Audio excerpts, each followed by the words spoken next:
So here we are in the first week of the 2014 legislative session, and I am working on bills that deal with public access to private lands. I very much respect private property rights, but we have a history in this state of the public accessing many of our larger timberland owners. So I've introduced House Bill 2151 to try and deal with this issue.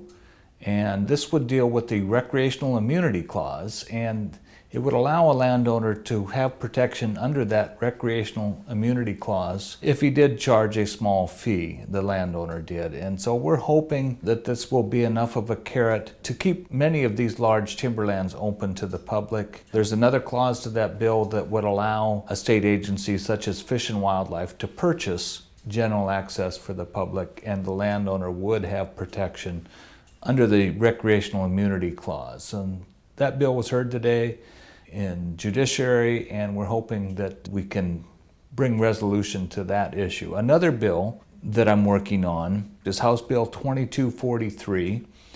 It would allow the Conservation Commission to aggregate small landowners and sell a permit that would allow access to all these various landscapes, and the revenue would go back to the private landowner, much of the revenue, to aid in the management of their land. It's just a concept at this point.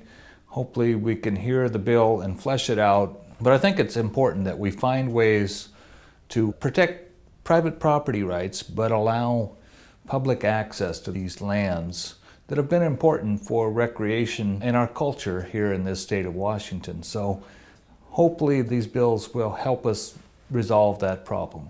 There's another bill, and it's kind of a fun bill. It was brought to me by some students here in the state, and it would make what we call the Ostrea lorida, the native oyster in this state, the state oyster. And you see these bills frequently come through the legislature. I've agreed to sponsor this one on behalf of the students. And this particular oyster is very important to the history of this state and was one of the very first export products that we exported. And so it should be an interesting hearing. And with that, here we are in the first week of the session. I hope to be doing more video updates. Please check back with us, and we will be producing these videos every 2 weeks as the session progresses.